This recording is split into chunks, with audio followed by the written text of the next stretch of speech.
Monday, everyone. Good morning, good afternoon, or good evening, wherever you are watching me around the world. Thank you for joining me for this week's teaching. I am Krista Bontrager. I am a theologian and public apologist, and this is the channel where I offer teaching about the Bible as well as theological commentary on social issues. And as the year comes to an end, I want to say thank you to each and every person who has partnered with me financially. This ministry, being able to make this podcast and do all the research that's involved in making resources like this, is made possible because of you and people like you. I am able to be deployed full-time into this ministry, putting out this content because of you. And you can find out more information about how to support the ministry by visiting the Center for Biblical Unity website, clicking on the donate button at the top of the page. Just go to centerforbiblicalunity.com/donate. Today, I'm going to be presenting part 3 of this teaching series, where I have been focusing on the history of the state of Israel, trying to put some historical context around the current conflict with Hamas. And my goal, again, in all of this is to work toward helping people of reason and goodwill to be able to have more meaningful dialogue about these issues. And I want to restate once again that I have great sympathy for all who live in Israel and the West Bank, also known as Judea and Samaria, and in Gaza. I am a humble outsider peering in from afar, trying my very best to make sense of a rather complex history and sequence of events, complicated social situations that have resulted from all of that. And I'm sure that there are some errors that I have made along the way. In spite of all of my best efforts, I ask for your forbearance and forgiveness, and I do look forward to your feedback and corrections so that I will not make those errors in the future. Now, in parts 1 and 2 of this series, I provided some commentary on the history and region of Palestine, the origin of the state of Israel, and I do want to strongly encourage you to listen to those discussions first before diving in here, especially listen to the monologue that I did at the beginning of part 1, and that sets the context for the whole series. Now, in this installment of the teachings, we are going to pick up the story right where we left off last time in the mid-1990s at the Oslo Peace Accords. Now, once again, here is our tour guide, Jewish historian, Dr. Henry Abramson. Where we left off in the last video was the culmination of the Oslo Peace Accords that basically created a system where the Palestinian movement, through something called the Palestinian Authority, would establish some initial steps towards an eventual statehood. Jerusalem was kind of set on the back burner for final status negotiations, which ultimately never happened.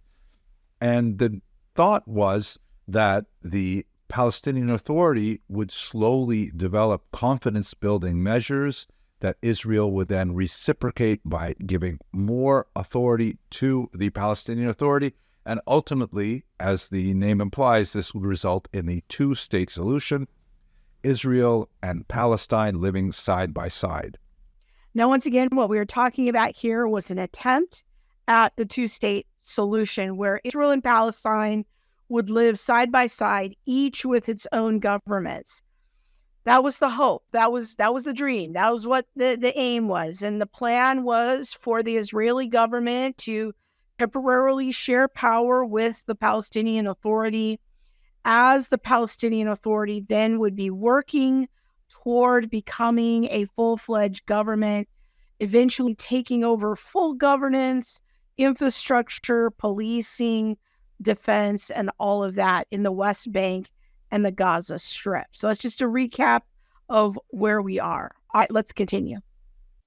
When you get to the actual nuts and bolts of the deal, however, it was apparent that it would be very, very difficult to actually achieve this. Have a look at this map here, which comes from a pro-Palestinian source, Welcome to Palestine. Unfortunately, they spelled the name Israel incorrectly, but otherwise it's basically accurate and depicts the current status quo. What you see in the light yellow color is the West Bank. It is so called because it is on the west bank of the Jordan River. It's known as Shomron and Yehuda in Hebrew. The dark red patches are called Area A in the Oslo Accords. These are areas where you have the densest settlement of Palestinians, including some of the major towns like Nablus and Hebron. And here in these regions, the Palestinian Authority has the greatest power. It was supposed to be responsible for internal security, which is kind of a euphemism for protecting Israel from Palestinian terrorists, but also public order, which is more like, internal policing, and finally civil affairs, which deals with, the setting up of infrastructure and transport and trash delivery and things like that. So these regions were the most Palestinian in terms of their governing authority. Area B involves a little bit of mixed authority, where Israel would be responsible for the security aspects, which is, again, security for Israel, and the PA would hold on to public order, police, and civil affairs. And then in Area C, which is the largest chunk, Israel would be responsible for everything except for the civil affairs of Palestinians who live in Area C. If you have a look back at the previous video in this series, I showed you a map there of Jewish settlements, Israeli settlements within the West Bank, and we're basically dealing with populations that are living cheek to jowl. I mean, on one hill, you'll have a Palestinian village, and on the other hill, with a very small valley in between, you'll have a Israeli village, and it's very difficult to simply block out a whole map that has all this contiguous area for the Palestinians without including also those Israeli settlements, which is an incredibly difficult problem to solve. Okay, now we're really getting into the thick of the practicalities of the problems in Israel.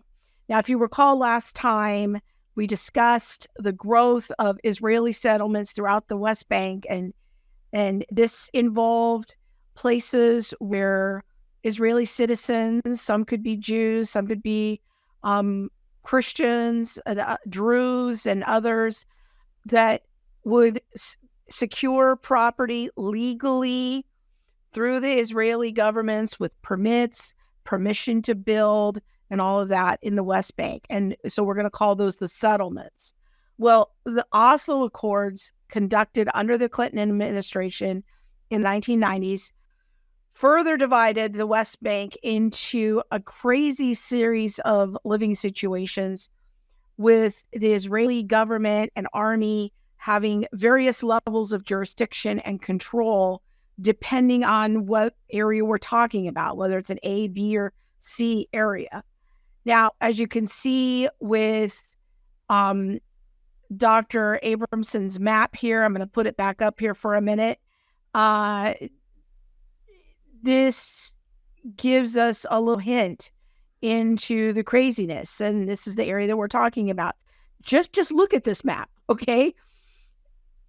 This is a completely impossible situation. This does not look like a meaningful two-state solution.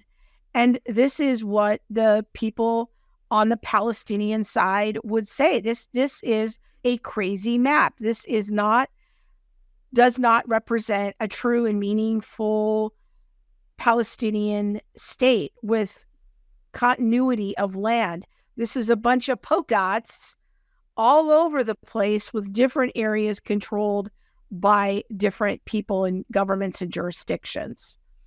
Now have a look at the second area, which is Gaza, down towards the bottom left. Gaza, after 2005, was completely handed over to the Palestinians. Palestinians control all internal affairs in the Gaza Strip. But Israel and Egypt, you can see that Egypt, of course, has the lower left border, control all the borders, the air traffic, and so on. Initially, this was far less onerous, but as time went on, Israel and Egypt imposed even harsher blockades on the region for reasons that I'm going to explain shortly. Now, let me expand Dr. Abramson's discussion here just a little bit. In September of 2005, the Israeli government forced out all of the Jewish residents who were living in the Gaza Strip. And now this was a very controversial decision. There were many Israelis who did not agree with this decision. But those Jewish residents were forcibly removed from Gaza in yet another attempt by the Israeli government to bring about a lasting peace between themselves and the Palestinians. So what they were effectively doing was putting the Palestinian Authority fully in charge of Gaza. So rather than having this crazy map polka dot situation up in the West Bank, or as the Jews call it, Judea and Samaria, the Palestinian Authority was now going to be fully in charge of the Gaza Strip. And from the Israeli point of view, this was an opportunity for the Palestinians to exist in a true two-state solution and form their own government. However, in 2008, the residents of Gaza voted Hamas in as their government. Now, keep in mind, Hamas's founding documents say that they are a terrorist group with an explicit goal of killing Jews and dismantling the state of Israel. And Israel felt at that point that once Hamas was controlling the government fully, that they needed to take defensive measures. So Israel and Egypt secured their own borders around Gaza by installing fencing around Gaza in order to prevent terrorists from destabilizing their countries. And this is how we arrive at the Palestinian accusation that Gaza is an open-air prison or an open-air concentration camp. And as you can see on Dr. Abramson's map, the citizens of Gaza are effectively fenced in on three sides, and then on the other side is a natural border of the Mediterranean Sea, which is Israel controls that space as well, and the airspace. However, once again, the Israeli government, in their point of view, tried once again to offer an olive branch toward reasonable citizens of Gaza by allowing a portion of their citizens to leave Gaza during the day in order to work in Israel. They had special work passes or work permits. Unfortunately, now, in hindsight, many Israeli citizens feel like their good graces were taken advantage of because many of the participants in this program from Gaza who would come into work in Israel were instrumental in gathering intelligence that was used in the Black Sabbath massacre. They took notes about where people lived and who was in the army and locations and addresses and all of that sort of thing. So Israel, from their perspective, feels like time and time and time again, they've tried to extend grace. They've tried to extend reasonable measures to live peaceably with the people in Palestine and in Gaza. And now they just feel like after October 7th, they just had enough. It's just enough. They're tired of trying. And now they're once again in a posture of trying to defend themselves. Let's understand. If I were a Palestinian looking at this map, I would say, what kind of a Meshuggah map is this? Maybe I wouldn't use the word Meshuggah, but what kind of a crazy map is this? How do you expect us to build a state out of this? I mean, two major chunks of land. You have to set up some kind of corridor to travel between them. And even within the West Bank, there's like all these little patchwork quilts.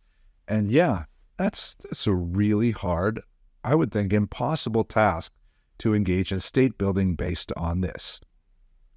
On the other hand, if I were to ask an Israeli, what do you think of the map? this is not the way they would see it. Chances are they would look at something like this. They would say, this is a map of the Arab League member states, and Israel, as you can see in that little red area, it's tiny. Israel is just one little piece of land where the Jews want to establish a national state. We went through the process for that in the previous two videos.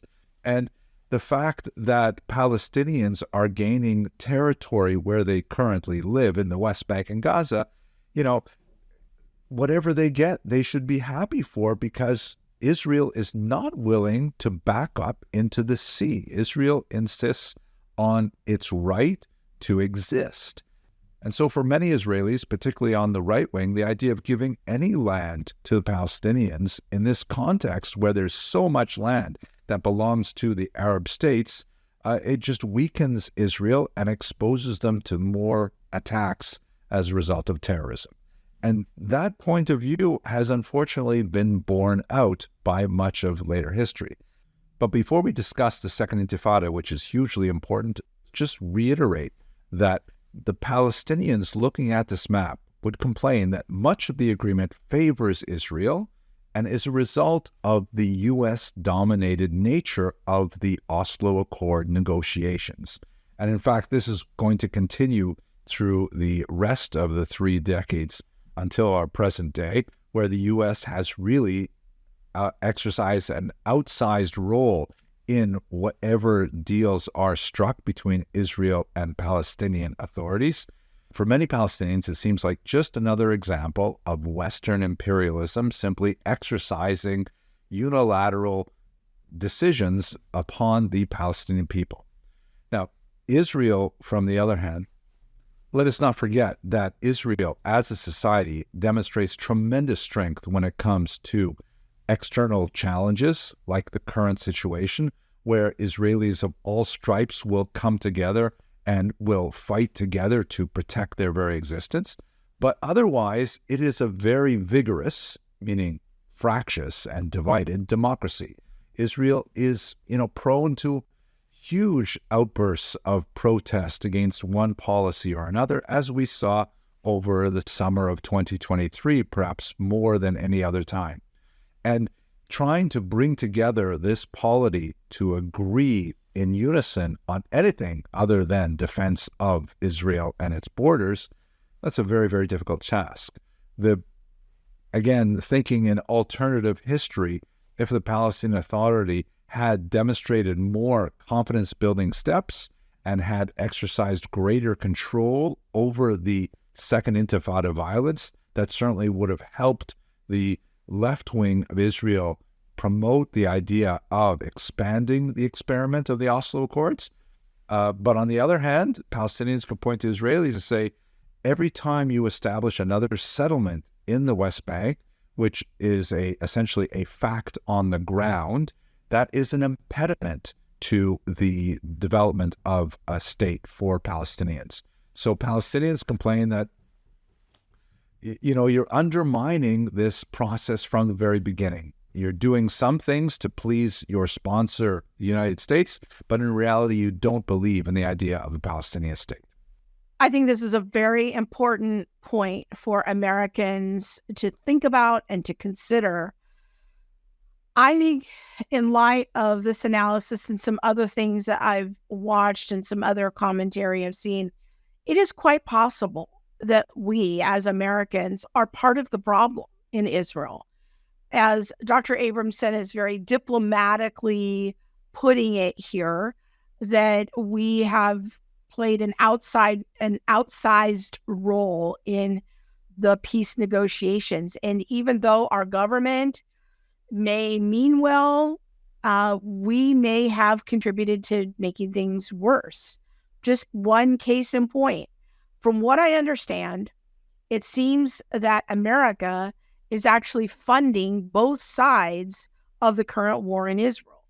We're involved in providing military support and ammunition to Israel. But we're also involved in sending hundreds of millions of dollars to the UN through an organization called UNRWA. And in 2022, we sent $344 million to UNRWA. You can go on the UNRWA.org website and look up these numbers for yourself. This money is earmarked to help Palestinian refugees. I think a reasonable case could be made that UNRWA funds at best are siphoned off by Hamas and then used by Hamas to build their infrastructure. Or some case could be made, I think in some cases, that some UNRWA workers are actually sympathetic to Hamas and actively support them, in which case our tax dollars are funding these UNRWA schools in the name of peace and the UN, but are being staffed by people who are sympathetic to Hamas and to that perspective. So we have to be circumspect as Americans of what our contribution to these complications is as well. Palestinians are also blessed with remarkably ineffective leadership, as we see, for example, after the death of Yasser Arafat, who was much better at fomenting guerrilla attacks on Israel than he was at actually state building. But his successor, Mahmoud Abbas, also known as Abu Mazen, after having elections, simply discontinued elections and has been in power for about 20 years and is widely regarded among Palestinians as completely ineffective. Palestinian frustration with the lack of progress from the Oslo Accords, combined with a provocative visit to the Temple Mount by Ariel Sharon, an important political leader, exploded in Al-Intifada al-Itithaniya, the second Intifada of September 2000. And this was rather different from the first Intifada, primarily in the scope of the violence associated with it. It was especially associated with suicide bombings, like on buses and on pizza shops and other civilian infrastructure in Israel proper. I remember at the time I was on a postdoctoral fellowship at Harvard, and I would get up super early and go to my office in the morning, and the internet, that was back in the days of Alta Vista and things like that, and I would be constantly refreshing my feed to see if there was any more news from Israel. And sometimes, multiple times a day, I would hear horrible things about these awful terrorist attacks on Israelis, which involved a very different element, that of the suicide bomber, so much associated with Hamas and with Gaza, as we shall see shortly. From the Israeli perspective, the Palestinian Authority was a complete failure in this regard, doing very little to stop actual terrorist attacks, and in fact, in some cases, even having its own security forces participate in them. There were lynchings of Jews in all kinds of places and horrific violence, and Israel's response to it was something that they would repeat over the next 30 years. Israel stepped up its attempt to protect itself by creating these security barriers, these concrete walls in some places, fences and others, to prevent the incursion of terrorists from the Palestinian West Bank into Israel proper. These concrete barriers were also facts on the ground that many felt at the time constituted a land grab by the Israelis yet again in even pushing forward the 1967 Green Line into Palestinian territories. Secondly, they constituted another example of the humiliations that Palestinians would have to endure when they went into Israel proper for the work permits or visiting relatives or what have you.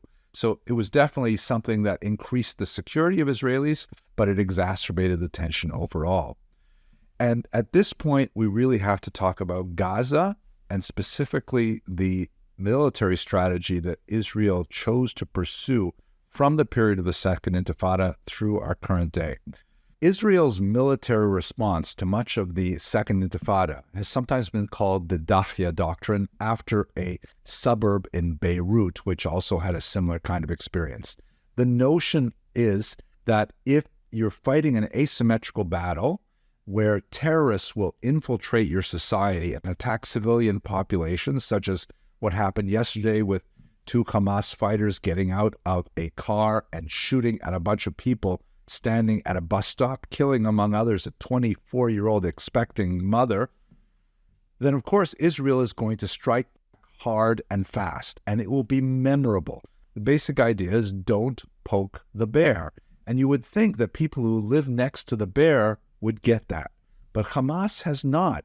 Hamas has actually tried to take advantage of that by using civilian and humanitarian structures as places where they should establish their bases. We see this in the Al-Shifa hospital, under mosques, under UN facilities, under schools, and they're thinking that, by having these human civilian shields, that will somehow protect them from this doctrine. And Israel has gone to great lengths to try and minimize civilian damages, for sure.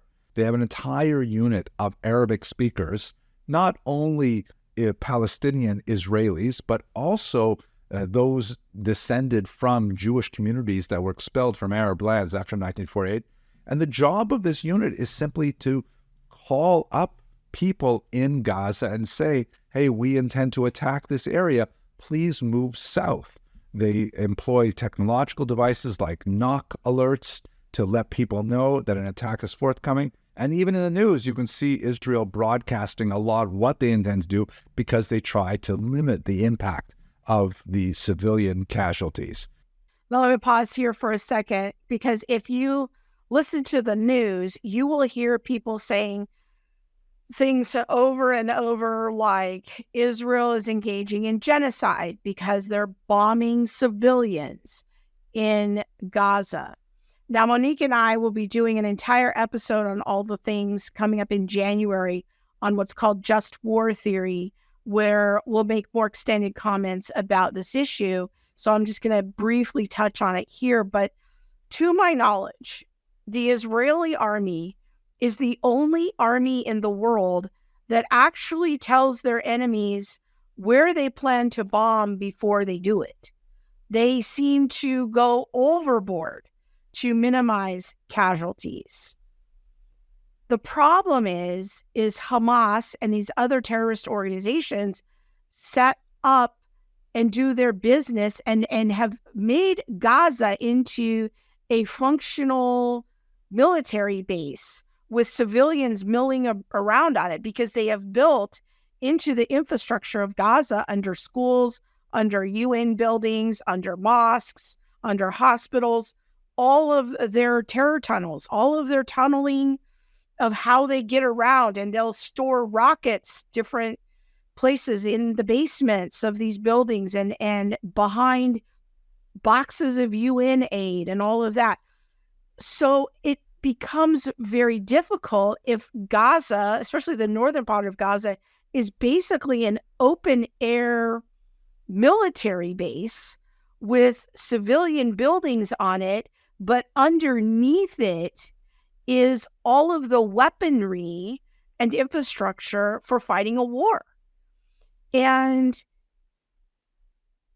even though the Israeli army telegraphs where they plan to bomb, it seems like it is never enough for the pro-Palestinian advocates. As of October 7th, Hamas started this war, and they actively killed and kidnapped and raped civilians. The Israeli army is doing their best to warn people to get away, to let people know where they're going to bomb, and to try their best ability to go after military targets. But it's hard. It is almost impossible because Hamas has made Gaza into an open air military base in some ways.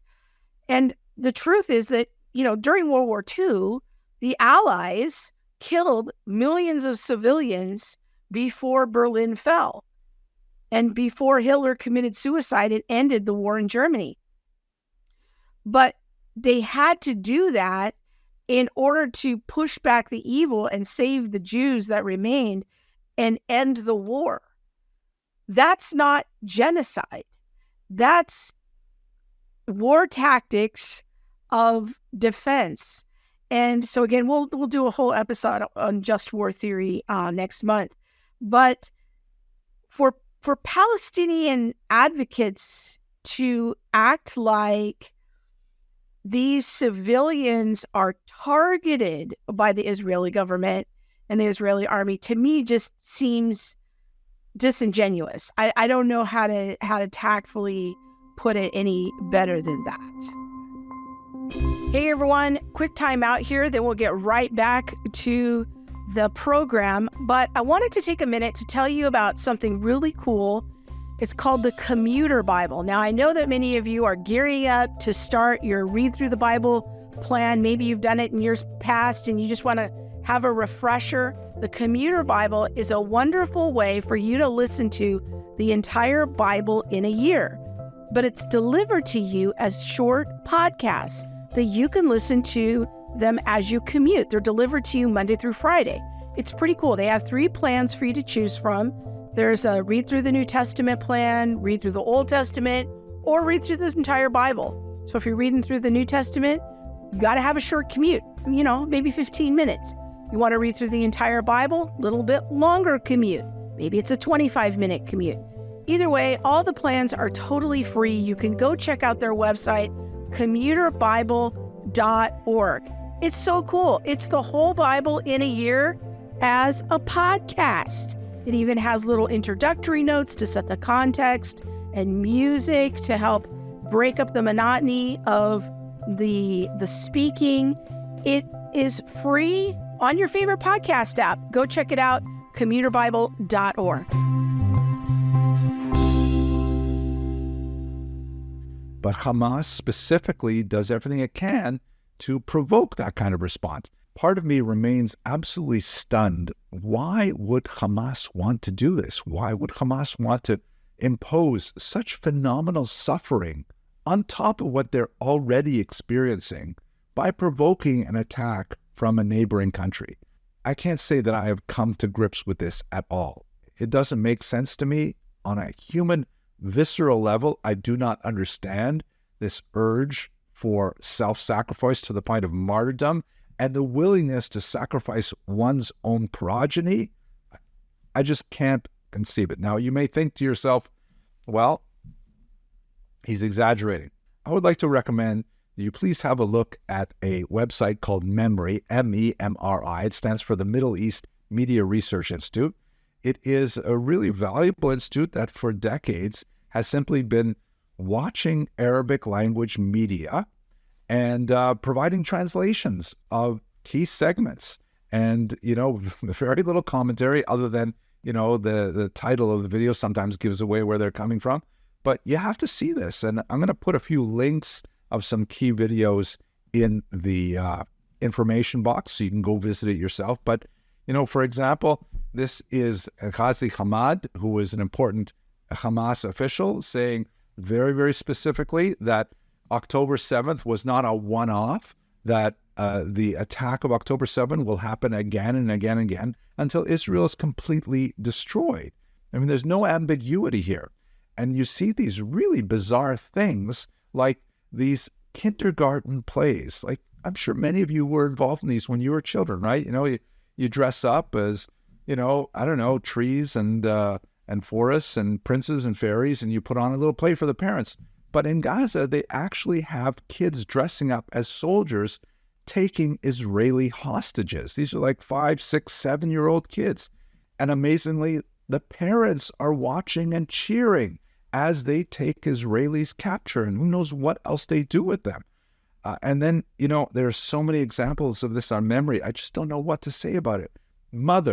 Sometimes mothers of people who are already killed in suicide bombings will come on and say things like, and I had to use 2 screenshots here to show you, by Allah, if all my children and grandchildren are martyred for the sake of Allah, it will make me happy.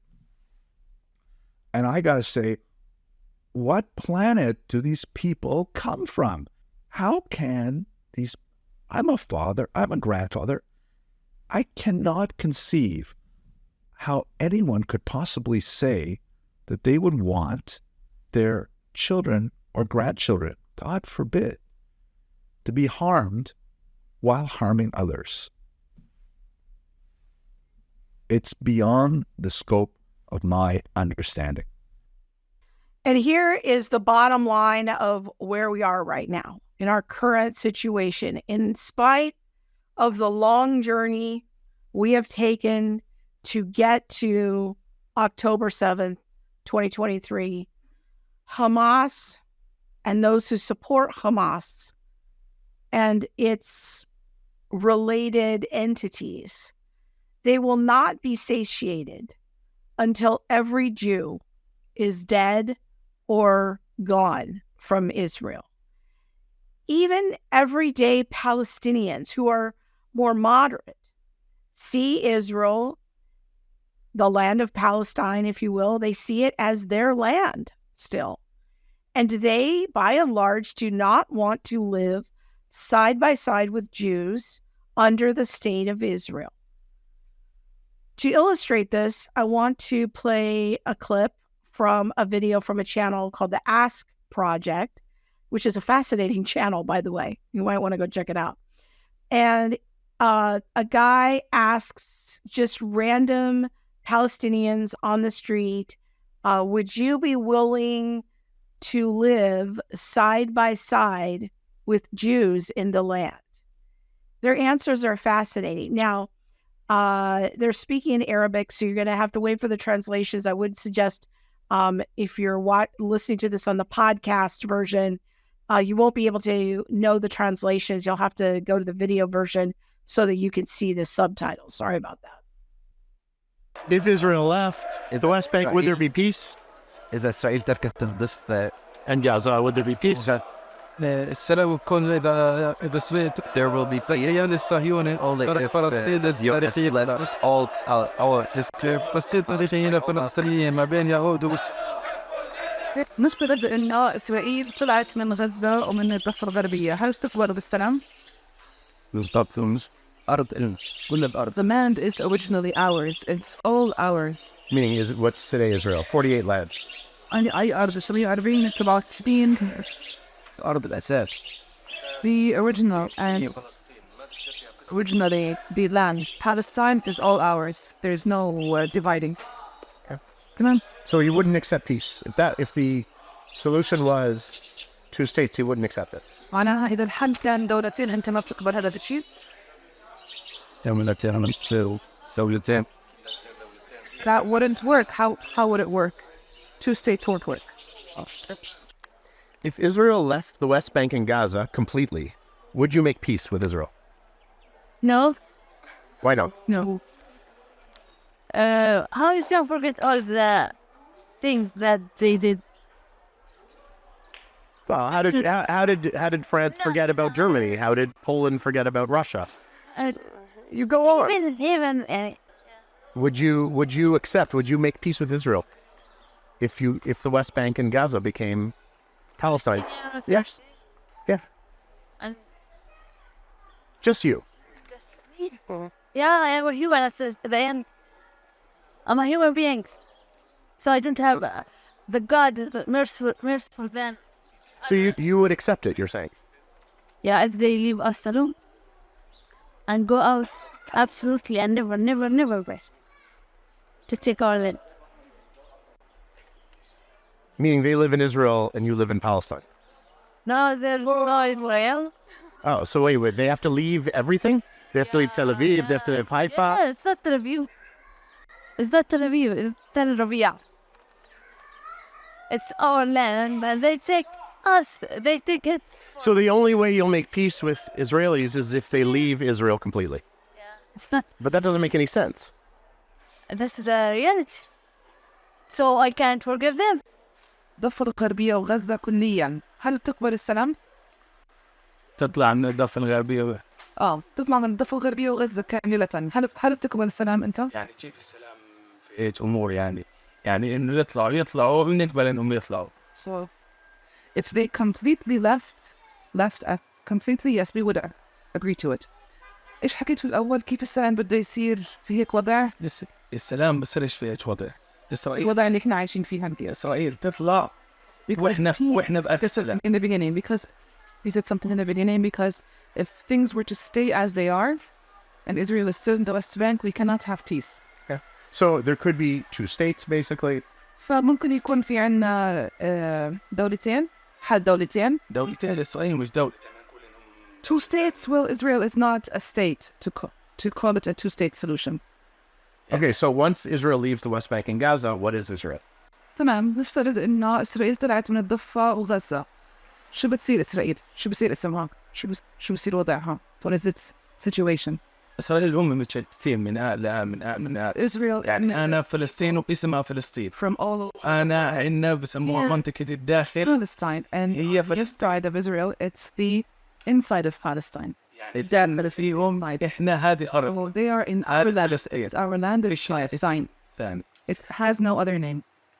As you can see there's various shades of opinion among the Palestinians on the street in these random interviews. But there does seem to be a theme that emerges that Palestinians generally see the land as theirs still, and they want the Jews to leave. If the Jews did stay there, they could only exist as sort of a Arab-ruled state. But they're not going for the two-state solution. They just want one state, and they want it to be Palestinian or Arab rule. And along with this, there is a practice, apparently, among at least some of the Palestinians that they hand out sweets after there are martyrdoms or bombings or other attacks against Israelis. I'm going to play a clip from another video on the Ask Project channel, play a few minutes of it. Again, Palestinian random street interviews asking them about this tradition of handing out sweets after there's an attack against the Israelis. Why do Palestinians give out sweets after an operation? Because the Israeli armies all the time are killing us. Okay, and there is no one in the world stand beside us. Because but why give out sweets? because we are very happy in our resistance. Even when it's a civilian, like somebody in Tel Aviv. Civilian in Someone in Tel Aviv. no. Tel Aviv is one of our Kuwait cities. Ah, so they're not civilians. There's no So a person in a restaurant, not a there's civilian. no nothing called Israel for us, for the people. Okay, all Palestine is our home. So we consider all of Israeli are armies. Even if they never served in the army, and they believe in peace with Palestinians. There is no peace with the Israeli people. ليش الفلسطينيين بوزعوا حلو أو حلويات بعد عمليات؟ بعد عملية فهمت؟ ليش؟ لأن العملية بالنسبة للفلسطيني هي عملية باعتبار أول شيء رمز للشهادة. Because operations first are a symbol of martyrdom, هي رمز للتضحية. symbol of sacrifice. ثاني شيء ولد المنطلق الوحيد اللي هو اللي بيبعث له بعد ما بتخلص مع واحد بروح على عملية بده يروح على الشهادة. شايفة؟ بضحي في روحك. شايفة؟ بضحيش في روحك علشان الكيس، بضحي في روحك عشان الأرض اللي هي ملكة، الأرض اللي هي إله. It's also from the aspect that a person gives their life for something that is not cheap, but it's for someone that is worthwhile, which is their lands. So, but why give out sweets? ليش الناس توزع فيه؟ ليش الناس بتحني بعض لما يصير في عمليات؟ وليش؟ لأني أنا بقدم روحي فهذا أكبر فرح. Because I am giving my soul or my life for my land, and this is the biggest happiness. This is the biggest joy. After an operation, a military operation, why do Palestinians, a martyr operations, why do Palestinians give out sweets? بعد عمليات فدائية ليش الفلسطينيين بوزعوا حلو؟ Because it's our land, it's okay to be happy and But it sometimes kills civilians. no, they occupied our land. Hold on, relax. When it kills, like a bus will blow up, it kills civilians. Okay, but the Israelis occupation killed 2 civilians.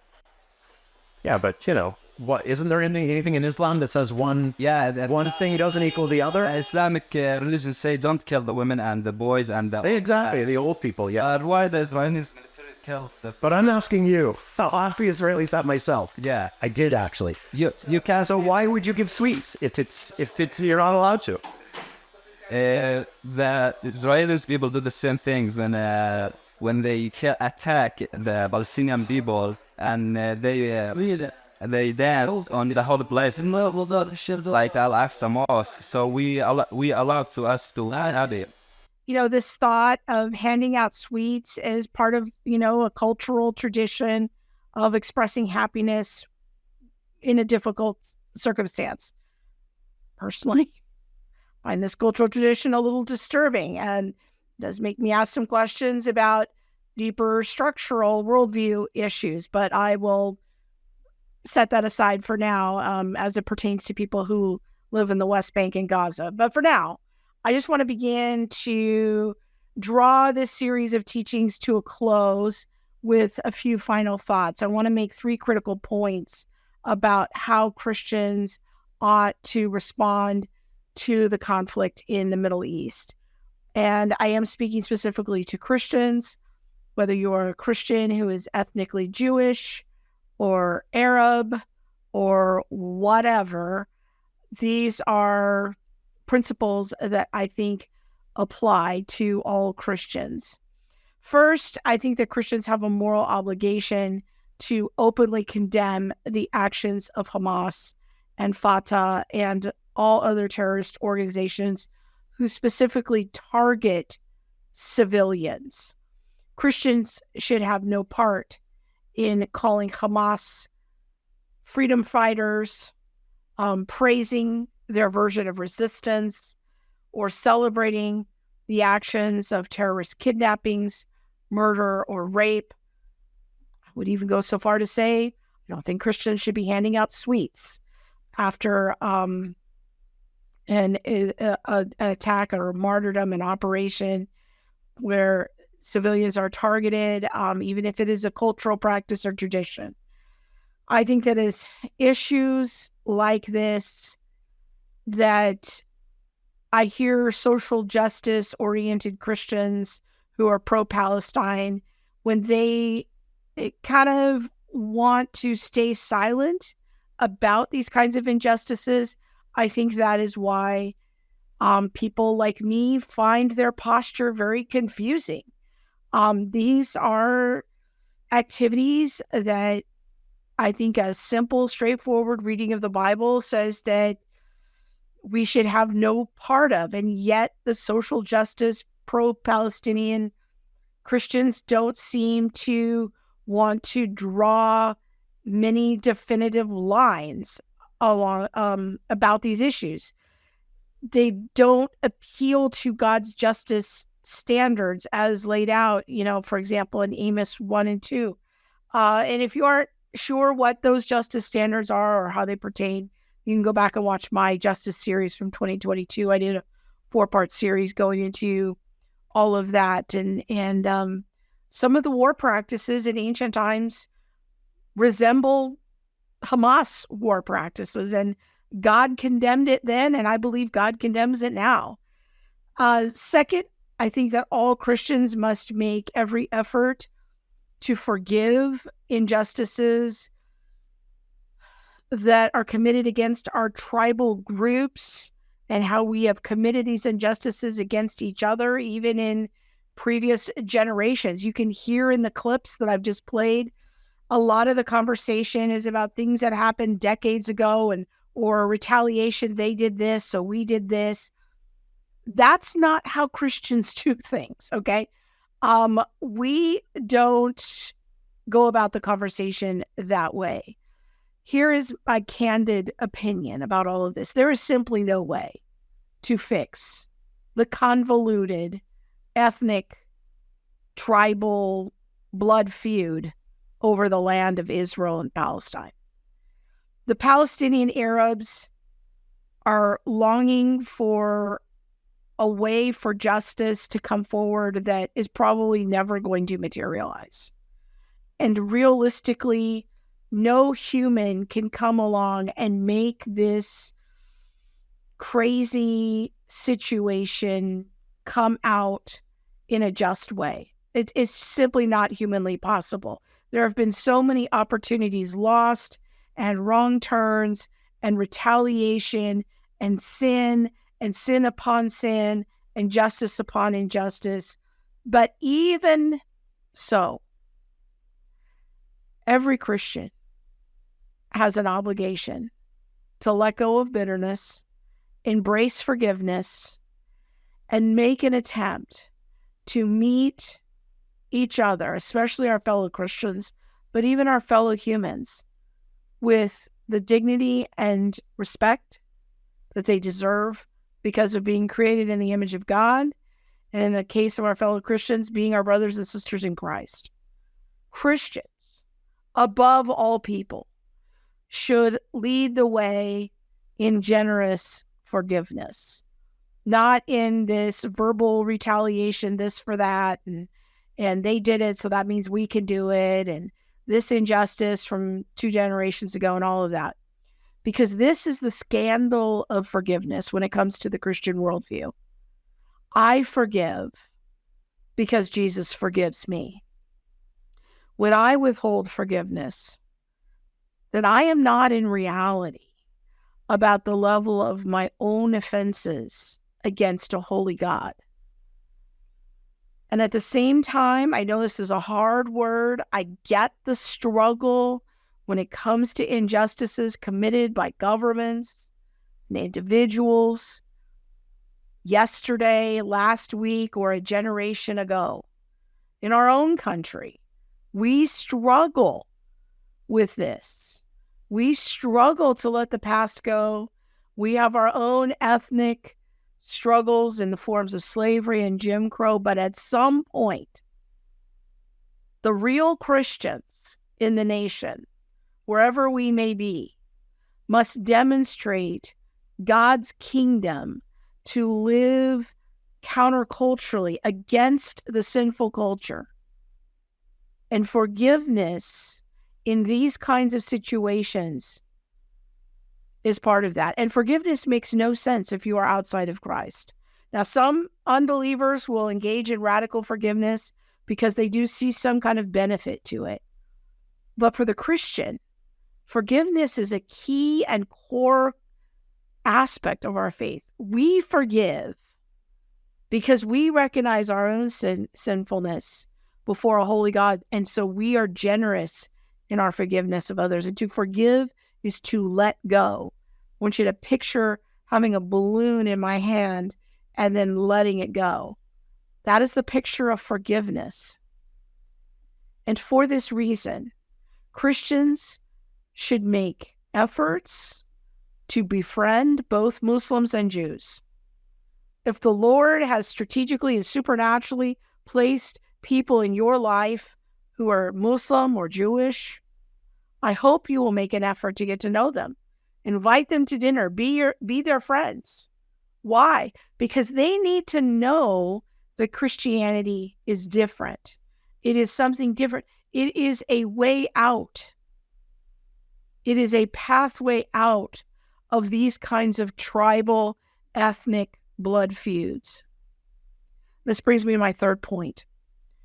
Christians must genuinely see each other as brothers and sisters first, not as cultural enemies first or religious enemies. We need to see each other as brothers and sisters first in a real and genuine way. This is what puts Christ at the center. When your Jewish or your Arab or your Muslim friend, they might want to invite you into their dispute. They might want to invite you into their blood feud and to take a side in their debate. You need to know as a Christian that deep in your heart, you got to know it. You got to know it in your knower that you have something bigger and better to offer them, to offer in response to their pain about the Holocaust or about October 7th, that there is something bigger and better than their pain about the Nakba. There is something bigger and better than their pain due to occupation or the events of October 7th. There is something bigger and better than their ethnic identity or their national identity, and that is the good news that the Messiah has come. And if you are doubtful about this, then I would gently suggest to you, you might not actually understand what real Christianity is about. You might not actually understand the real gospel or why Jesus came. I covered these topics back in October in the 3 things that I think every Christian needs to know about Judaism.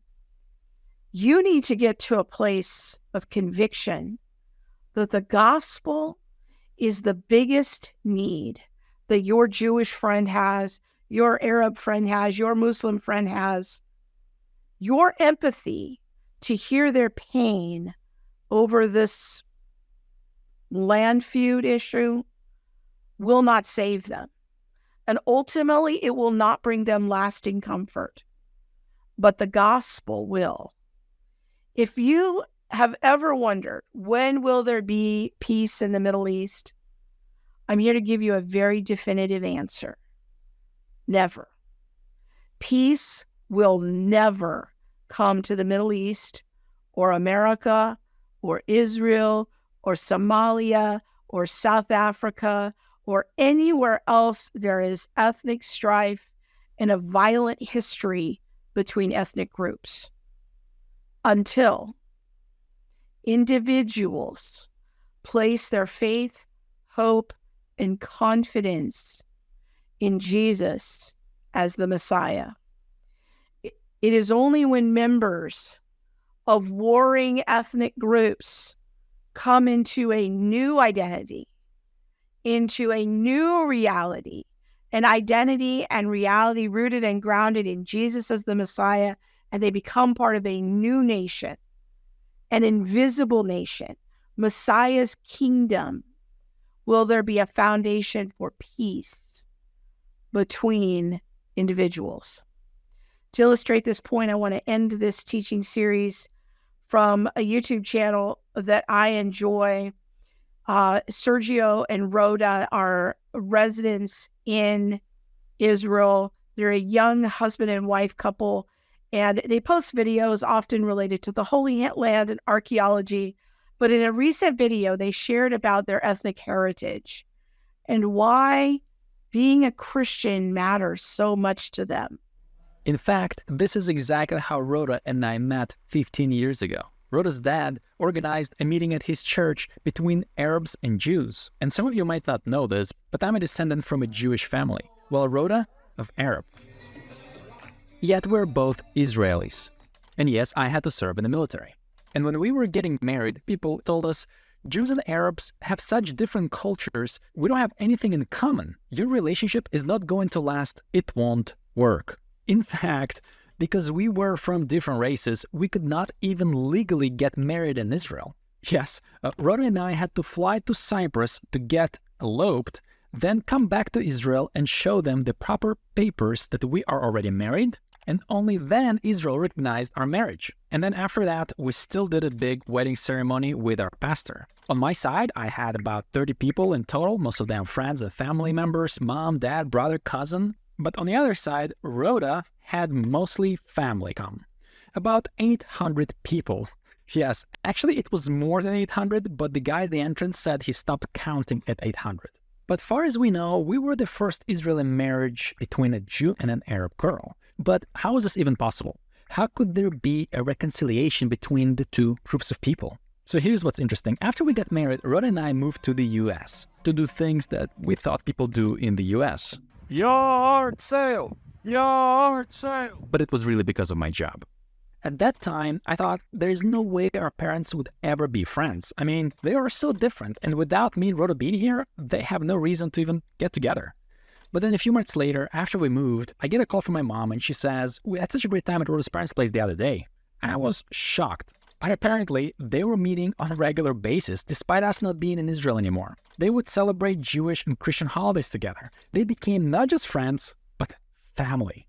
In fact, when my dad had a heart attack, Rhoda's parents were by his bedside for days, with my mom the entire time. A few years later, when I asked my dad, how is all this possible, that you guys are friends? And I'll never forget what he said. He said, in Christ, there are no differences. We are all one in Christ Jesus. After a few years in the US, Rhoda and I came back to Israel eventually and have lived here for 5 years in Nazareth. I got to know her immediate family and her extended family, and they are exceptional people. They love God and they love others, including their Jewish neighbors. This, dear family, is the only way out of this mess. Is there a hope for peace? Yes, there is a hope. It is the gospel. It is believing that Jesus is the Messiah. And we can have all of the conversations in the world and listen to one another's historical grievances between ethnic groups, and we can try to understand people's pain on both sides of the conversation. But the only way out of this mess, the only way out of this Meshuggah crazy map with all of the dots and the settlements and the walls and all of that, the only way out of it is the gospel. Only the gospel can bring peace, lasting peace, real comfort and healing, and make cultural enemies into family. Thank you for watching. Good day and God bless.